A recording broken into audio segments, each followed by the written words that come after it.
Welcome to our channel. ఈరోజు మన గార్డెన్లో ఉన్న క్లోబిన్ క్రీపర్ అట్లా ఉందో చూద్దాము. ఇదిగోనండి, ఇక ఇది కూడా పూత తగ్గింది, ఉన్న కాయలు అలా ఉన్నాయి చూద్దాము. ఈ బీన్స్ అండి, యాక్చువల్గా లవంగాల్లో ఉన్నాయి కదా, అచ్చం లవంగాలు, అందుకే దీన్ని క్లోబీన్స్ అంటారు. దీంట్లో కూడా పర్పుల్ కలర్ ఉంటుంది, వైట్ కూడా ఉంటుంది. మన దగ్గర అయితే ఒకటే ఈ కలర్ ఉన్నది.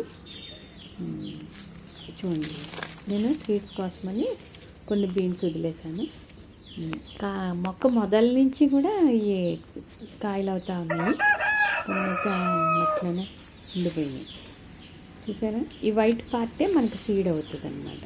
ఇప్పుడు ఒక క్లో బీన్ తీసుకుంటే మనం ఒక 3 నుంచి 4 సీడ్స్ అయితే తయారవుతాయి ఒక్క దాని నుంచి, కాయ నుంచి. అది నల్లగా అయిపోతాయి. అప్పుడు దాంట్లోంచి మనం సీడ్ కలెక్ట్ చేసుకోవాలి. చూసారు ఎన్ని కాయలు వచ్చినాయి. ఆ మట్టిలో అలాగా వచ్చేస్తాను. ఇప్పుడు అది అవుతుంది అన్నమాట.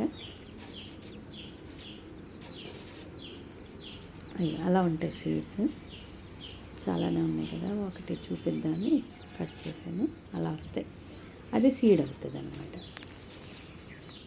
Thank you for watching. Please like, share and subscribe. Thank you.